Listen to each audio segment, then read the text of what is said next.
दोस्तों नमस्कार। आपके प्यारे से परिवार संपूर्ण क्लासेज में आपका बहुत बहुत स्वागत है। आज हम बात करेंगे संसद के बारे में और फ्लो चार्ट के माध्यम से ये बताने की कोशिश करेंगे कि राज्य से कितने सदस्य आते हैं, केंद्र शासित प्रदेश से कितने सदस्य आते हैं।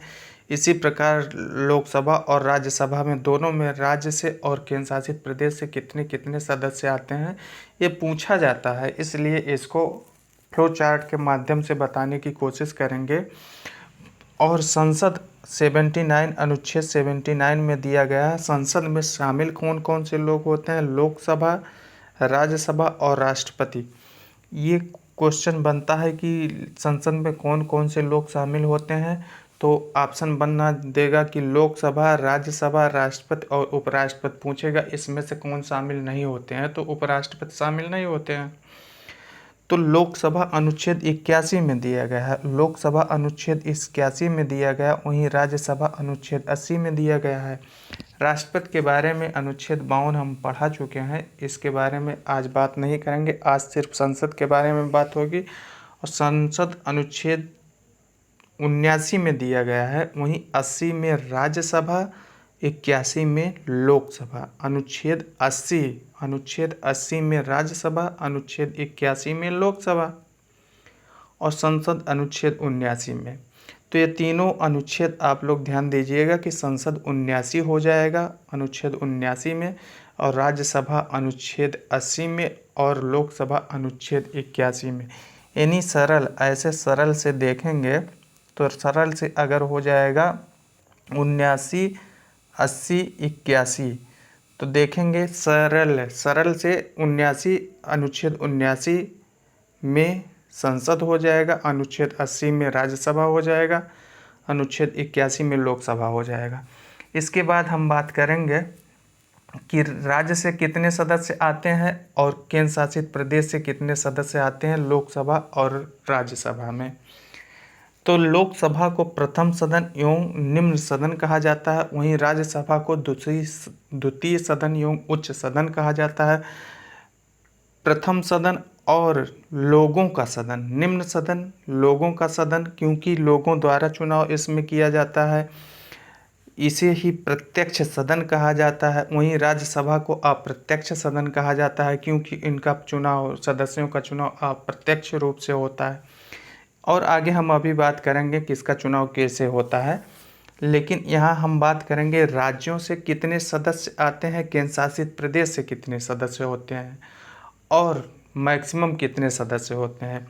तो 17वीं लोकसभा चुनाव जो 17वीं लोकसभा जो वर्तमान में चल रही है, 17वीं लोकसभा की बात करेंगे, लेकिन अभी पहले यह बात करेंगे कि मैक्सिमम कितने सदस्य हो सकते हैं।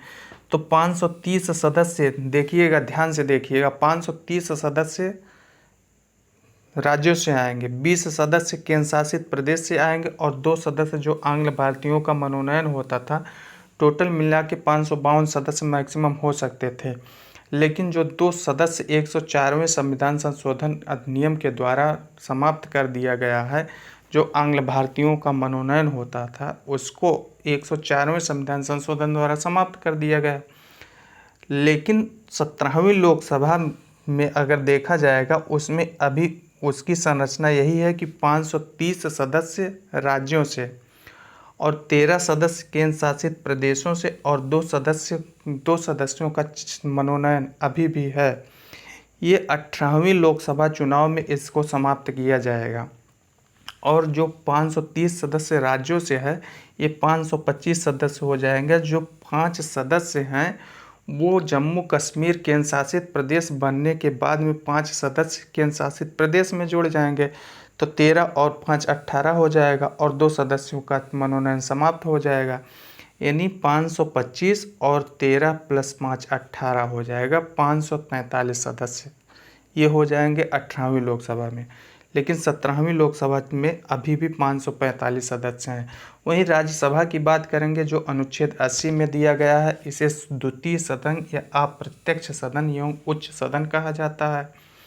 इसमें 238 सदस्य राज्यों से आते हैं और 12 सदस्यों का मनोनयन, टोटल 12 सदस्यों का मनोनयन होता है, जिसमें से 229 सदस्य राज्यों से और 3 दिल्ली से, 1 पुदुचेरी से और 12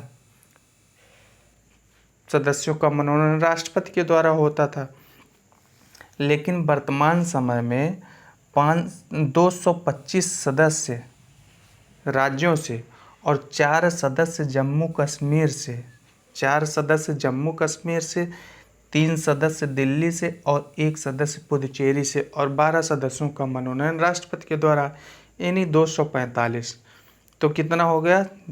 पूछा जाएगा कि जम्मू कश्मीर में राज्यसभा की सीट कितनी है, तो 4 ध्यान दीजिएगा कि जम्मू कश्मीर में राज्यसभा की कितनी सीटें निर्धारित की गई हैं, 4। वहीं जम्मू कश्मीर में लोकसभा की कितनी सीटें निर्धारित की गई हैं, 5।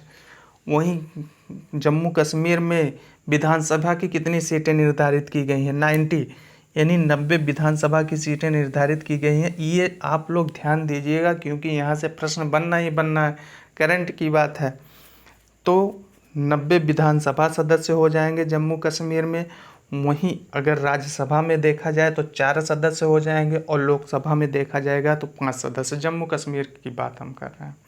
जम्मू कश्मीर समाप्त। और यहाँ से क्वेश्चन बनना ही बनना है क्योंकि करंट का मुद्दा है।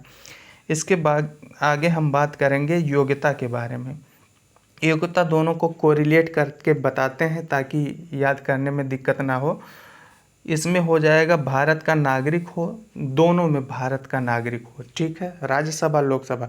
लेकिन राज्यसभा में 30 वर्ष की आयु, राज्यसभा में 30 वर्ष की आयु प्राप्त कर चुका हो, वहीं लोकसभा में 25 वर्ष की मिनिमम आयु होनी चाहिए और लाभ के पद पर ना हो, दोनों में लाभ के पद पर ना हो।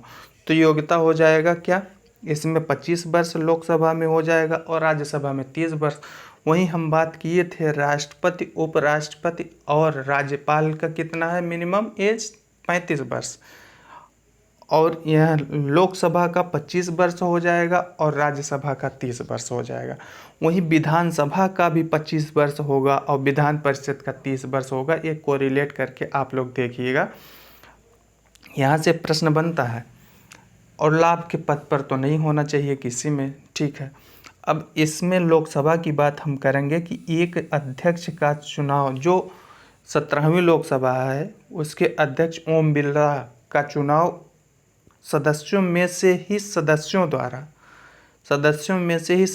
द्वारा एक अध्यक्ष का चुनाव कर लिया जाता है, जो ओम प्रकाश बिरला का चुनाव किया गया है। और एक उपाध्यक्ष का भी चुनाव सदस्यों में से सदस्यों द्वारा किया जाएगा। लेकिन राज्यसभा में उपराष्ट्रपति पदेन सभापति होता है। उपराष्ट्रपति का चुनाव इसीलिए होता है कि इसका पदेन सभापति होता है कि और जब राष्ट्रपति का जगह स्थान खाली हो तो उनकी जगह पर कार्य करना, यही उपराष्ट्रपति का काम होता है। तो इसमें लेकिन एक उपसभापति का मनोनयन, एक उपसभापति का चयन सदस्यों में से सदस्यों द्वारा किया जाएगा।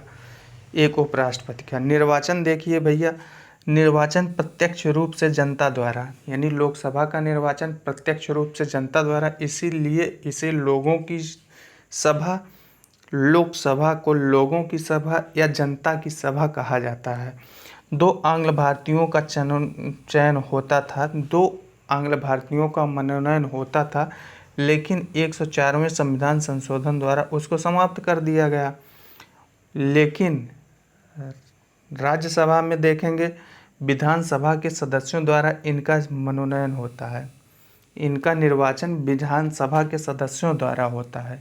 यानी राज्यसभा के सदस्यों का निर्वाचन विधानसभा के सदस्यों द्वारा होता है और 12 सदस्यों का मनोनयन राष्ट्रपति द्वारा विज्ञान, कला एवं साहित्य एवं समाज सेवा के क्षेत्र में जो कार्य किए होते हैं उन्हीं में से 12 सदस्यों का मनोनयन किया जाता है राष्ट्रपति के द्वारा। आगे हम कार्यकाल की बात करेंगे तो देखिए ये कार्यकाल, लोकसभा का कार्यकाल 5 वर्ष का होता है, इसके पश्चात भंग हो जाएगा, 5 वर्ष बाद स्वतः ही भंग हो जाएगा या इससे पहले मंत्रिपरिषद की सिफारिश पर राष्ट्रपति भंग कर सकता है। राष्ट्रीय आपातकाल के दौरान संसद प्रस्ताव पारित कर एक बार में 1 वर्ष के लिए बढ़ा सकती है। तो ध्यान दीजिएगा 5 वर्ष इसके पश्चात भंग हो जाएगी। इससे पहले मंत्रिपरिषद की सिफारिश पर राष्ट्रपति भंग कर सकता है और राष्ट्रीय आपातकाल के दौरान संसद प्रस्ताव पारित कर एक बार में 1 वर्ष के लिए बढ़ा सकती है। यानी 5 साल से आगे भी एक्सटेंड हो सकता है, बढ़ सकता है, लेकिन राष्ट्रीय आपातकाल के दौरान एक संसद प्रस्ताव पारित कर एक बार में 1 वर्ष के लिए बढ़ा सकती है। वहीं राज्यसभा का कार्यकाल अगर देखेंगे तो राज्यसभा अस्थायी सदन होता है, कभी इसका विघटन नहीं होता, लेकिन सदस्यों का कार्यकाल 6 वर्ष का होता है। वहीं सदस्यों का कार्यकाल 6 वर्ष का होता है। और ध्यान दीजिएगा कि प्रत्येक 2 वर्ष में 1/3 सदस्य सेवानिवृत्त होते हैं। यहाँ से क्वेश्चन बनता है कि 2 वर्ष में कितने सदस्य राज्यसभा के सेवानिवृत्त होते हैं, तो 1/3 सदस्य सेवानिवृत्त होते हैं प्रत्येक 2 वर्ष में। इसके बाद कार्य और शक्तियों की बात करेंगे हम। लोकसभा का कार्य होता है विधेयकों को पारित करना। विधेयकों को पारित करना, धन विधेयक पर लोकसभा का एकाधिकार होता है, मंत्रिपरिषद को उत्तरदायी बनाना। यानी लोकसभा मंत्रिपरिषद को उत्तरदायी बनाता है और विधेयकों को पारित करना इसका कार्य होता है। विधेयकों को पारित करना राज्यसभा का कार्य भी होता है, लेकिन धन विधेयक को मात्र 14 दिन तक रोक सकता है। धन विधेयक को मात्र 14 दिन तक रोक सकता है। अगर 14 दिन तक रोके रहा और कोई सूचना नहीं देता है तो स्वतः ही धन विधेयक पारित होता जाता है। लेकिन अनुच्छेद 249 के तहत यदि राज्यसभा 2/3 बहुमत से प्रस्ताव पारित करे तो संसद राज्य सूची के विषय पर भी कानून बना सकती है। ये राज्यसभा का अधिकार है कि 2/3 अनुच्छेद 249 के तहत 249 के अंतर्गत यदि राज्यसभा 2/3 बहुमत से प्रस्ताव पारित कर दे तो संसद राज्य सूची के विषयों पर कानून बना सकती है। ये राज्यसभा का अधिकार है, एक अधिकार है, ये लोकसभा का अधिकार नहीं है। गणपूर्ति या कोरम की बात करेंगे तो गणपूर्ति और कोरम में कुल सदस्य संख्या का 1/10 सदस्य होना चाहिए, तभी सत्र बुलाया जाएगा, यानी तभी सत्र संचालित होगा। 1/10 सदस्य कम से कम होना चाहिए और वही 1/10 सदस्य राज्यसभा में भी गणपूर्ति या कोरम के लिए होने चाहिए। इसके आगे हम बात करेंगे सत्र। 3 सत्र होते हैं, बजट सत्र, मानसून सत्र और शीतकालीन सत्र। बजट सत्र, मानसून सत्र और शीतकालीन सत्र, और 2 सत्रों के बीच में 6 महीने से अधिक का अंतर नहीं होना चाहिए। यानी 1 साल में 3 सत्र होते हैं, बजट सत्र, मानसून सत्र, शीतकालीन सत्र, लेकिन 2 सत्रों के बीच में 6 महीने से अधिक का अंतर नहीं होना चाहिए, यानी गैप नहीं होना चाहिए 6 महीने से अधिक का। इसके बाद कुछ फैक्ट की बात करते हैं हम। भारत की एक संसद होगी जो लोकसभा, राज्यसभा और राष्ट्रपति से मिलकर बनेगी। ये बात हो चुकी है कि भारत की एक संसद होगी जो लोकसभा, राज्यसभा और राष्ट्रपति से मिलकर बनेगी। लोकसभा में अधिकतम 552 सदस्य हो सकते थे, यानी 17वीं लोकसभा तक 552 सदस्य हो सकते थे, परंतु 104वें संविधान संशोधन से आंग्ल भारतीयों का मनोनयन जो समाप्त कर दिया गया है, जिसमें से 530 राज्यों से, यानी 552 में से 530 राज्यों से 20 केंद्र शासित प्रदेशों से निर्वाचित होते थे या हो सकते थे। और यदि राष्ट्रपति को ऐसा प्रतीत होता था कि लोकसभा में आंग्ल भारतीयों का पर्याप्त प्रतिनिधित्व नहीं है तो वह ऐसे अधिकतम 2 आंग्ल भारतीयों का मनोनयन कर सकता था, परंतु 104वें संविधान संशोधन द्वारा आंग्ल भारतीयों का मनोनयन समाप्त कर दिया गया है। इसके आगे हम बात करेंगे कि वर्तमान में लोकसभा में 545 सदस्य हैं, यानी 17वीं लोकसभा की बात अगर करेंगे तो 545 सदस्य है, जिसके अध्यक्ष माननीय ओम प्रकाश बिड़ला हैं, जो कोटा लोकसभा सांसद क्षेत्र से हैं। वर्तमान में लोकसभा में 545 सदस्य हैं, जिसमें से 530 राज्यों से 13 केंद्र शासित क्षेत्रों से और 2 आंग्ल भारतीयों का सदस्य शामिल हैं। परंतु 2024 यानी 18वीं लोकसभा के चुनाव में 525 राज्यों से 13 और +5 यानी 13 केंद्र शासित प्रदेश में जो थे उसमें 5 और जुड़ जाएंगे, जो जम्मू कश्मीर केंद्र शासित प्रदेश के 5 सदस्य हैं, और इसमें 530 में 5 घट जाएंगे जो जम्मू कश्मीर के हैं, वो केंद्र शासित प्रदेश में जुड़ जाएंगे। तो ये हो जाएंगे 525 राज्यों से और 18 केंद्र शासित प्रदेशों से निर्वाचित होंगे।